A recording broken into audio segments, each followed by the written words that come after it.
ಶಾಂತೇಶ್, ನನ್ನ ಹೃದಯದ ಗದ್ದಿಗೆಯಲ್ಲಿ ನೀವು ಶಾಶ್ವತವಾಗಿ ನೆಲೆಯೂರಿದ್ದೀರಾ. ನಿಮ್ಮ ಗುಣ ನೋಡಿ ನನ್ನ ತಂದೆ ನಮ್ಮಿಬ್ಬರನ್ನ ಒಟ್ಟುಗೂಡಿಸ್ಬೇಕು ಅಂತ ಸುಂದರವಾದ ಅಂತರವನ್ನೇ ನಿರ್ಮಿಸ್ತಾ ಇದ್ದಾರೆ. ನನ್ನ ಆಸೆಗಳನ್ನೆಲ್ಲ ಪೂರೈಸ್ತಾ ಇರುವಂಥ ಶಾಂತೇಶನ್ನ ಒಂದೇ ಒಂದು ನಿಮಿಷ ಕೂಡ ಬಿಟ್ಟಿರೋದಕ್ಕೆ ಸಾಧ್ಯವಾಗ್ತಾ ಇಲ್ಲ. Shantesh, I love you. Shantesh, ಎಲ್ಲಿದ್ದೀರಾ? ಬೇಗ ಬನ್ನಿ ಶಾಂತೇಶ್, ಬೇಗ ಬನ್ನಿ.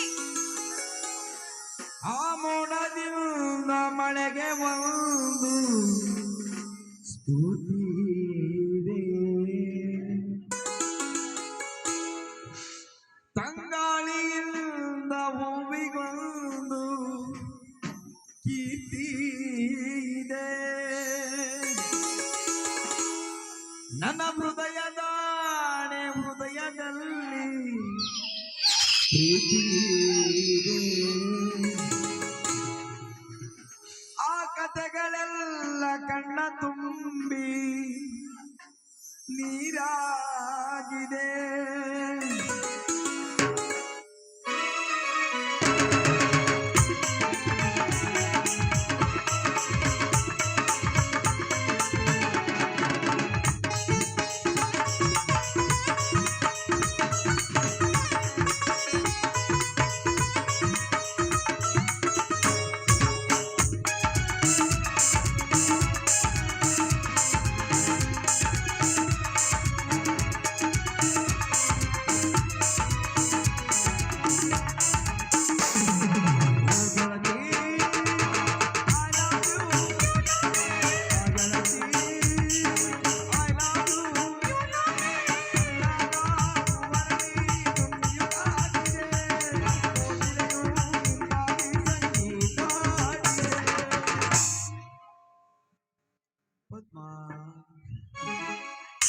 ಏನು ನಿನ್ನ ನರ್ತನೆ ಕಣೆ, ನೀ ಬರೋ ದಾರಿಗೆ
ಏಳೇಳು ಜನ್ಮದ ಗೆಳತಿ ನೀನು, ಒಲವಿನ ಗೆಳತಿ,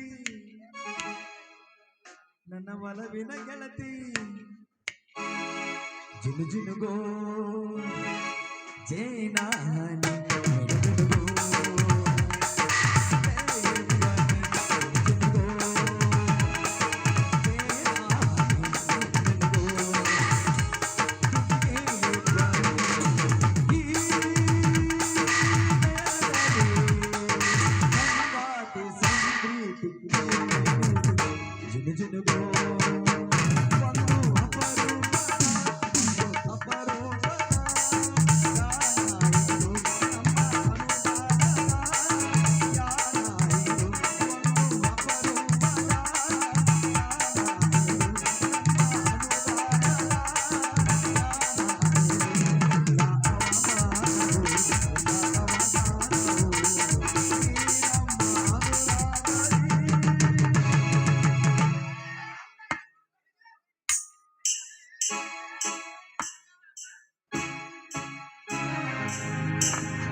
ಕೆಲಸ.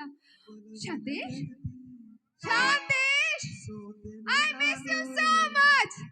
I love you. ಪ್ರೀತಿಗೆ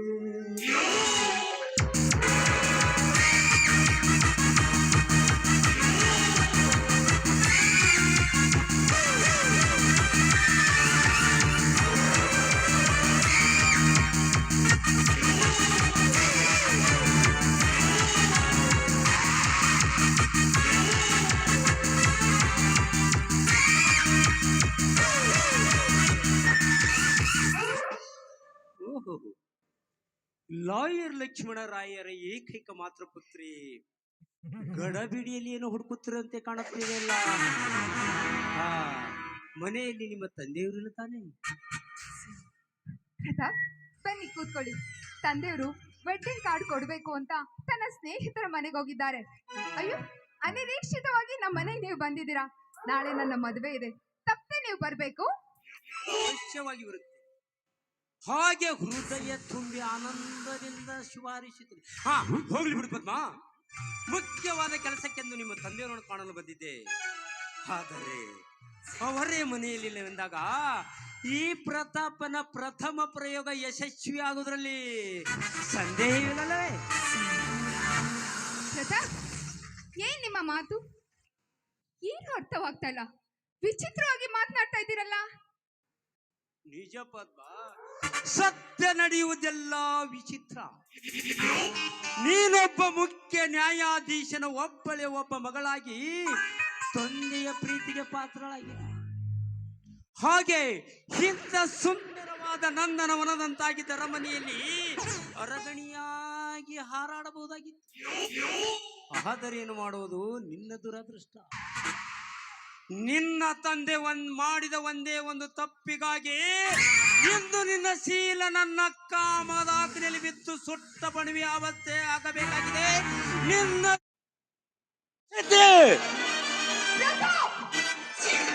ನನ್ನ ತಂದೆ ತಪ್ಪು ಮಾಡಿದ್ದಕ್ಕೆ ನನಗೆ ಯಾಕೆ ಶಿಕ್ಷೆ? ನೀವಷ್ಟು ಛಲವಂತರಾಗಿದ್ರೆ ನನ್ನ ತಂದೆ ಹತ್ರ ಹೋಗಿ ಹೋರಾಡಿ. ಅದಲ್ಲದೆ ನಮ್ಮಂತ ಸಂಸ್ಕೃತವಂತರ ಮನೆಗೆ ಬಂದು ಈ ರೀತಿ ಎಲ್ಲ ಮಾತನಾಡ್ತಾ ಇದ್ದೀರಲ್ಲ, ಪರಿಸ್ಥಿತಿ ಗಂಭೀರವಾಗುತ್ತೆ. ಹುಷಾರ್. ಪ್ರಥಮದಲ್ಲಿ ಇಷ್ಟೊಂದು ಕೋಪಿಸಿಕೊಂಡರೆ ಹೇಗೆ? ನನ್ನ ಯಾರು ನೀನು ಹೇಳಿದ ಯಾರು ಇಲ್ಲದ ಸಮಯ ಸಾಧಿಸಿ ನಾ ಬಂದದ್ದು ಶುದ್ಧ ತಪ್ಪೆಂದು ನಿನ್ನ ಭಾವನೆ. ಆದರೆ ಇಂದಿನ ರಾತ್ರಿ ನಾನು ಸಮಯವನ್ನು ಸಾಧಿಸಿದ್ದರೆ ನೀನು ನಾಳೆ ಗೃಹಿಣಿಯಾಗಿ ಶಾಂತೇಶನ ಸತಿ ಸ್ಥಾನ ತುಂಬು. ಅದಕ್ಕೂ ಪೂರ್ವ ಇಂದಿನ ರಾತ್ರಿ ನಿನಗೆ ಪ್ರಥಮ ರಾತ್ರಿ. ಅದು ಈ ಪ್ರತಾಪನ ಹೂಮಂತದಲ್ಲಿ ನೀನು ಈ ರೀತಿ ಎಲ್ಲ ಮಾತನಾಡೋದಕ್ಕೆ ನಾಚಿಕೆ ಆಗೋದಿಲ್ವೇನೋ? ಒಂದು ಹೆಣ್ಣಿಗೆ ಆಸೆ ಆಕಾಂಕ್ಷೆ ಎಷ್ಟಿರುತ್ತೆ ಅಂತ ನಿನಗೆ ಗೊತ್ತಿಲ್ವೇನೋ? ಇದೇ ಸಮಯದಲ್ಲೇನಾದ್ರೂ ನನ್ನ ಪ್ರಿಯಕರ ಶಾಂತೇಶನು ನನ್ನ ಜೊತೆಯಲ್ಲಿದ್ದಿದ್ರೆ ನಿನ್ನ ಪ್ರಾಣ ನನ್ನ ಕೈಯಲ್ಲಿರ್ತಾ ಇತ್ತು, ನನ್ನ ಕೈಯಲ್ಲಿರ್ತಾ ಇತ್ತು.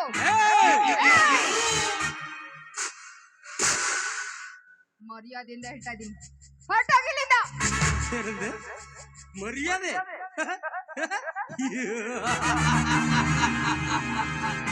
ಅದು ನಿನ್ನಿಂದ ನನಗೆ ಮರ್ಯಾದೆ. ಹೊರಟು ಹೋಗುತ್ತೇನೆ. ಆದರೆ ಈಗಲ್ಲ, ನಾವು ಬಂದ ಕಾರ್ಯವನ್ನು ಸಂಪೂರ್ಣವಾಗಿ ಮುಗಿಸಿಕೊಂಡವೆ. ನೋಡು ಪಕ್ಕ, ನಿನಗೆ ನಾ ಸೌಮ್ಯವಾಗಿ ಹೋಗ್ತೇನೆ. ಇಂದು ನೀನಾಗಿ ನನ್ನವಳಾಗಿ ಸೌಮ್ಯವಾಗಿ ನಾನು ನನ್ನವಳಾಗಿ ಒಪ್ಪಿದರೆ ಸರಿ, ಇಲ್ಲವಾದರೆ ನಿನ್ನ ಮೇಲೆ ಬಲಾತ್ಕಾರದ ಪ್ರಯೋಗ ಮಾಡಬೇಕಾಗುತ್ತದೆ. ಹುಚ್ಚು ನಾಯಿ ಕಚ್ಚಿದಂತೆ ಮಾತಾಡ್ಬೇಡ. ಆ ನಿನ್ನ ಹಲ್ಲುಗಳನ್ನ ಕೀಳೋದಕ್ಕೆ ಹಲವಾರು ಜನಗಳಿದ್ದಾರೆ ಅನ್ನೋದನ್ನ ಮರಿಬೇಡು. ನಿನ್ನ ಆಸೆನ ತೀರ್ಸೋದಕ್ಕೆ ನನ್ನೇನೋ ವೇಶ್ಯ ಅಂತ ತಿಳ್ಕೊಂಡೇನೋ ಪುಷ್ಪೆ. ನೀನೊಬ್ಬಳು ಸೂಳೆಯಾಗಿದ್ದರೆ ಇಷ್ಟೊಂದು ವಿಷಯ ಬೆಳೆಸುವ ಅವಶ್ಯಕತೆ ಆದರೂ ನನಗೇನಿತ್ತು? ಈ ನಿನ್ನ ಎತ್ತರದಷ್ಟು ಹಣವನ್ನು ಸುರುವಿ ನನ್ನ ಅರಮನೆಗೆ ಬಾಗಿಲಿ ಕರೆಸಿಕೊಳ್ಳುತ್ತಿದ್ದೆ ನಿನ್ನನ್ನು. ಆದರೇನು ಮಾಡುವುದು? ನೀನು ಇದೀಗ ಅರಳಿ ನಿಂತ ಸಂಪಿಗೆ, ಮುತ್ತಿನ ಮಳೆಗಳು ಹಾತುರುತ್ತಿವೆ ನನ್ನ ದಂತ ಪಂಕ್ತಿಗಳು. ಹೆಸರಿಗೆ ತಕ್ಕ ಹಾಗೆ ನೀನು ಸುಂದರಿಯೂ ಹೌದು. ಎಂದು ಈ ಮನ್ಮಥನ ಮನ ತಣಿಸಿ ದಾಹ ತೀರಿಸಿದರೆ ಸಾಕು, ನೀನು ಕೇಳಿದ್ದನ್ನೇ ಕಾಣಿಕೆಯಾಗಿ ಕೊಡಲು ನಾನು ಸಿದ್ಧನಿದ್ದೇನೆ. ಆಯ್ತೆ? ಏ ಅಂದಕ್ಕನ ಎದುರು ಚಿನ್ನ ಬೆಳ್ಳಿ ವಜ್ರ ಏನೇ ಸುರಿದ್ರು ಅದು ಶೂನ್ಯ ಕಡೋ. ನಿನ್ನ ಆಸೆನ ತೀರಿಸಿ ಕಾಣಿಕೆ ಪಡೆಯುವಂತಹ ದರದ ಹೆಣ್ಣು ನಾನಲ್ವಾ? ಏಯ್! ನಾನು ಶಾಂತೇಶನ ಪತಿಯಾಗೋಳು. ದಯವಿಟ್ಟು ದಮ್ಮಯ್ಯ ಅಂತೀನಿ, ನಿನ್ ಕೈ ಮುಗಿದು ಬೇಡ್ಕೊಳ್ತೀನಿ, ನನ್ನನ್ನು ಬಿಟ್ಬಿಡು. ನನ್ನನ್ನು ಬಿಟ್ಬಿಟ್ಟು ಇಲ್ಲಿಂದ ಹೊರಟೋಗು. ಪದ್ಮ, ನಿನ್ನ ಹಾಗೂ ಶಾಂತೇಶನ ಪ್ರೇಮ ವಿಲಾಸಕ್ಕೆ ಕತ್ತರಿ ನಿಕ್ಕುವುದೇ ನನ್ನ ಗುರಿ. ಹತ್ತು ಮೀರಿದ ನಿಮ್ಮ ಪ್ರೇಮಕ್ಕೆ ಕದ್ದು ಕಾಮರಾಣಲು ನಾ ಬಂದಿರುವೆ ನಿನ್ನ ಒಲವು ಬಯಸಿ. ನೀ ಕಟ್ಟಿದ ಕನಸು ನನಸಾಗಲು ಜನ್ಮದಲ್ಲಿಯೇ ಸಾಧ್ಯವಿಲ್ಲ. ನೀನೆಂದಿದ್ದರೂ ನಾನು ಮುಟ್ಟಿದ ಮಡಿಕೆಯಾಗಿ ಮನೆಯಲ್ಲೇ ಕೂಡಬೇಕು. ಇದೇ ಈ ಪ್ರತಾಪನ ಪ್ರತಿಜ್ಞೆ. ದೇವರಿಗೆ ಅಂತ ಮೀಸಲಿಟ್ಟಿದ್ದ ಈ ಎಡೆನ ನಾಯಿ ಮುಟ್ಟಿದ್ರೆ ದೇವರಿಗೂ ಅರ್ಪಿಸೋದಕ್ಕೆ ಸಾಧ್ಯ ಇಲ್ಲ, ಬೇರೆಯವರು ಉಣ್ಣೋದಕ್ಕೂ ಸಾಧ್ಯ ಇಲ್ಲ. ಹೀಗಿರ್ಬೇಕಾದ್ರೆ ಇವನಿಗೆ ತಕ್ಕನಾದ ಶಿಕ್ಷೆ ಕೊಳ್ಳೇಬೇಕು. ಏ ಪ್ರತಾಪ್, ನಿನ್ನ ಮಂಕು ಬುದ್ಧಿಗೆ ಜ್ಞಾನ ತುಂಬಿಕೊ. ಒಂದು ಹೆಣ್ಣಿನ ಶೀಲ ಹಾಳು ಮಾಡೋದು ಅಂತ ಹೇಳಿದ್ರೆ ತನ್ನ ಹೆತ್ತ ತಾಯಿಯ ಕತ್ತು ಇಸುಕದಾಗೆ ಕಣೋ. ಈ ವೇದಾಂತದ ಕಟ್ಟುಕತೆ ನನಗೆ ಬೇಕಾಗಿಲ್ಲ ಪದ್ಮ. ಈ ಪ್ರತಾಪನ ಪ್ರಾಣ ಹೋದರೂ ಚಿಂತೆ ಇಲ್ಲ. ಬಡ ತೊಟ್ಟ ಮೇಲೆ ತೀರೆ ಹೋಯಿತು ನನ್ನ ಆಸೆಯ ಹೊರೆಯ ಭಾರವನ್ನು. ನಿನ್ನಾದ ರಾಮುತದ ಮೇಲೆ ಎರಿವಿಂಗಿಸಿಕೊಳ್ಳುವೆ ನನ್ನ. ಬಾ ಸುಂದನಿ, ಸಮ್ಮಿಲನದ ಸಂಜೆಗಾಗಿ ಅಂಜಿ ಹಿಂಜೆರೇಬೇಡ. ನಮ್ಮೆರುವರ ಬಿಗಿದಪ್ಪಿಗೆಯಲ್ಲಿ ಮುಗಿದು ಹೋಗಲು ಇಂದು ಶುಭರಾತ್ರಿ. ಬಾ ರಂಗಿನ ರತಿಯೇ ರತಿ ದೂರ ನಿಂತ್ಕೊಂಡು ಮಾತಾಡೋ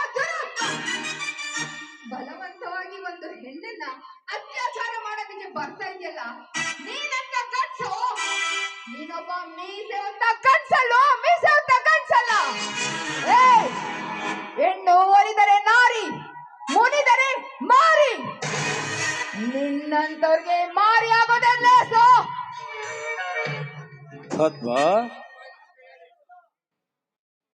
ಸಾಕು ಬಾಯಿ ಮುಚ್ಚು ಗಯ್ಯಾಳು.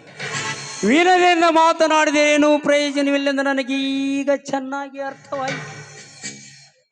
ಗಂಡಸಿನ ಮೀಸೆ ತನಕ ಮಾತನಾಡುವ ಬಣ್ಣದ ಎಣ್ಣೆ ತುಂಬಿರಿದ್ದ ಈ ನಿನ್ನ ಯೌವನದ ಮೈಸಿಕೊಳ್ಳಲು ಅದಾವ ಗಂಡು ಹಿಂದೆ ಸರಿಯುತ್ತಾನೆ? ನೀನೇ ಹೇಳು.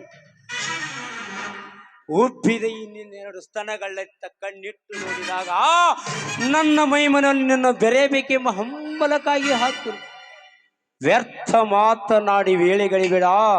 ನೀನೆಂದಿದ್ದರೂ ಈ ಪ್ರತಾಪನಿಗೆ ಮೀಸಲು. ಬಾ ಪದ್ಮ, ಒಂದಾಗಿ ಸುಖ ನೀಡು. ಅದೆಂದಿಗೂ ಸಾಧ್ಯ ಇಲ್ಲ ಕಣು. ಈ ನನ್ನ ದೇಹನ ನನ್ನ ಶಾಂತೇಶನಿಗೆ ಅರ್ಪಿಸ್ಬೇಕು ಅಂತ ಮೀಸಲಿಟ್ಟಿದ್ದೀನಿ, ನಿನ್ನಂತ ಚಾಂಡಾಲನಿಗಲ್ಲ. ಒಂದು ವೇಳೆ ನನ್ನನ್ನ ಮುಟ್ಟೋದಕ್ಕೆ ಬಂದಿದ್ದೆ ಆದ್ರೆ ಚಂಡಿ ಚಾಮುಂಡಿ ಆಗಿ ನಿನ್ನ ರುಂಡನ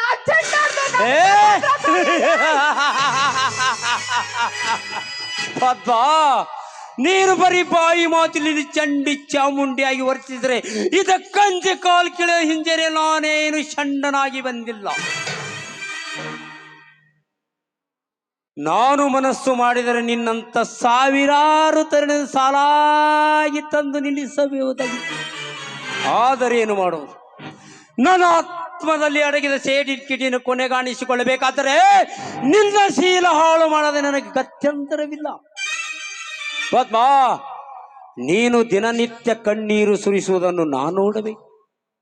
ಹಾಗೆ ನಿನ್ನ ತಂದೆ ತುಂಬಿದ ಸಭೆಯಲ್ಲಿ ಮರ್ಯಾದೆ ಶೂನ್ಯನಾಗಿ ಮತ್ತೆ ನನ್ನ ಕಾಲಿಗೆ ಬಿದ್ದು ಕ್ಷಮೆ ಯಾಚಿಸಬೇಕು.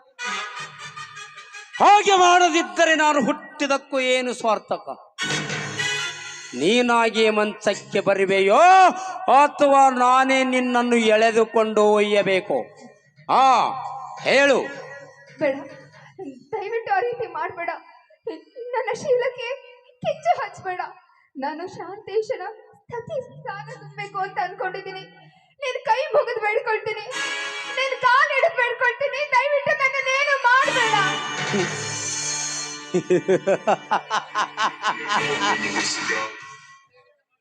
ವಿನಯದ ಮಾತಿಗೆ ಮಣಿದು ಹೋಗಲು ನಾನೇನು ಬುದ್ಧಿ ಶೂನ್ಯನಾಗಿಲ್ಲ ಪದ್ಮ. ನಾ ಬಂದ ಕಾರ್ಯವನ್ನು ಸಂಪೂರ್ಣವಾಗಿ ಮುಗಿಸಿಕೊಂಡು ಹೋಗುವುದಕ್ಕಾಗಿ ಈ ರಾತ್ರಿ ನಿನಗೆ ಬರ್ಬರ ರಾತ್ರಿ, ಆದರೆ ನನಗೆ ಮಾತ್ರ ಶುಭರಾತ್ರಿ. ನಿನ್ನಂತ ರತಿಯ ಸಂಗಡ ರತಿ ಕ್ರೀಡೆ ನಡೆಯಲು ಕೊಂಚು ಕೂಡ ಸಮಯ ಕಳೆಯಬೇಡಿ ಎನಿಸುತ್ತದೆ ನನ್ನ ಮನ. ಸುಮ್ಮನೆ ಮಾತಿನ ತರ್ಕಕ್ಕೇನೂ ಪ್ರಯೋಜನವಿല്ലെಂದು ಅರ್ಥವಾಯಿತು.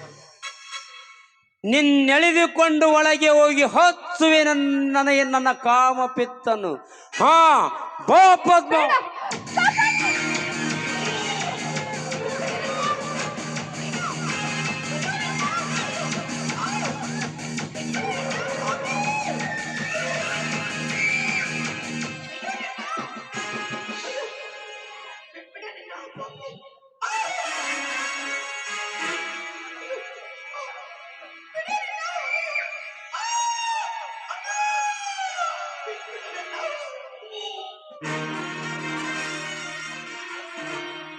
ಗಿರಿಬಲಿಯಾಯಿತು ಗಿಡುಗನ ಬಾಯಿಗೆ, ಇದು ಮನೆಗಳಿತು ನನ್ನ ದೈವತೆ. ಶರಣಾಯಿತು ನನ್ನ ದೈವತೆ. ಅನ್ಯಾಯ ತುಂಬಿದೆ ಜಗದಲ್ಲಿ, ಆತಂಕ ಇಹುದು ಅದ ಮಾರಲಿ. ಅನ್ಯಾಯ ತುಂಬಿದೆ ಜಗದಲ್ಲಿ, ಆತಂಕ ಇಹುದು ಅದ ಮಾರಲಿ. ಅನ್ಯಾಯ ಅನ್ಯಾಯ ಅನ್ಯಾಯ ಅನ್ಯಾಯ ತುಂಬಿದೆ ಜಗದಲ್ಲಿ, ಆತಂಕ ಇಹುದೋ ಅದ ಮಾರಲಿ.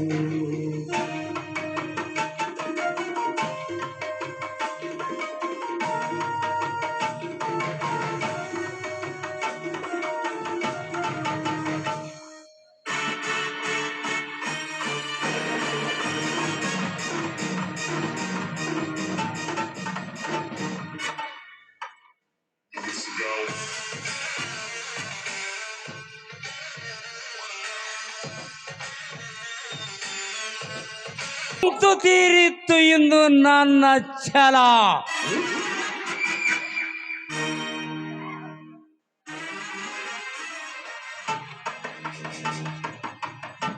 ಯಾರ ಪಾಪಕ್ಕೆ ಬಲಿಯಾದರು ಈ ಸತಿ,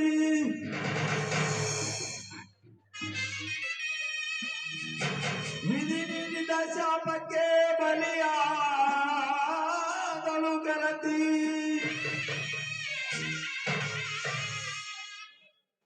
ಎಲ್ಲಿದೆ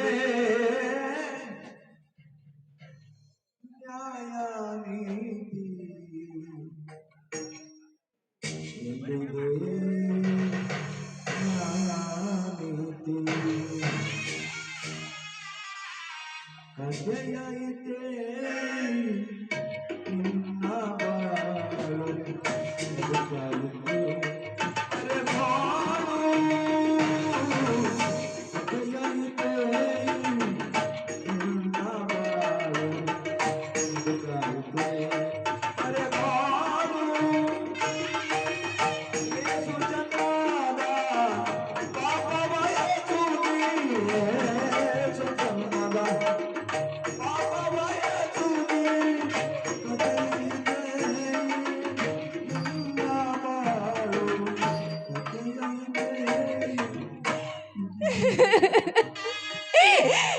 ಅಯ್ಯೋ ನಿಜ, ಅನ್ಯಾಯವಾಗಿ ನನ್ನನ್ನು ಬಲಾತ್ಕಾರ ಮಾಡಿಬಿಟ್ಟೆಲ್ಲೋ.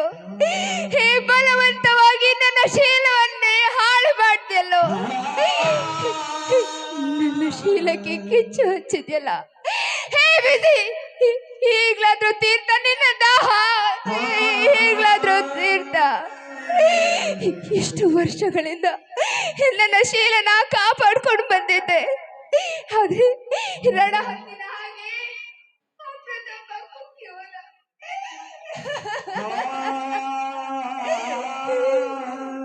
ಈ ವಿಚಾರನ ನನ್ನ ತಂದೆಯವ್ರಿಗೆ ಹೇಳಿದ್ರೆ ಈ ಮರುಕ್ಷಣವೇ ನನ್ನ ತಂದೆ ತನ್ನ ಪ್ರಾಣವನ್ನೇ ಬಿಟ್ಬಿಡ್ತಾರೆ. ನನ್ನ ತಂದೆ ನನ್ನ ಮದುವೆಯ ಸಿದ್ಧತೆಯನ್ನ ನಡೆಸ್ತಾ ಇದ್ದಾರೆ. ಅಯ್ಯೋ, ಈ ಮೈಲಿಗೆ ಆದ ದೇಹನ ನನ್ನ ಪವಿತ್ರವಾದ ನನ್ನ ಶಾಂತೇಶನಿಗೆ ಅರ್ಪಿಸೋದೆ. ಇಲ್ಲ ಇಲ್ಲ ಇಲ್ಲ ಇಲ್ಲ, ಇಷ್ಟು ವರ್ಷ ಕಾಪಾಡ್ಕೊಂಡು ಬಂದಿರೋ ನನ್ನ ಶೀಲನ ಆ ಪಾಪಿ ಹಾಳು ಮಾಡೋಗಿದ್ದಾನೆ. ಇಂಜಿನೇಡನ ನನ್ನ ಶಾಂತೇಶನಿಗೆ ಅರ್ಪಿಸೋದ? ಇಲ್ಲ, ನನಗೆ ಈ ಮದುವೆನೂ ಬೇಡ, ಈ ಗಂಡನೂ ಬೇಡ, ಈ ಜಗತ್ತಿನ ಜಂಜಾಟವೇ ಬೇಡ.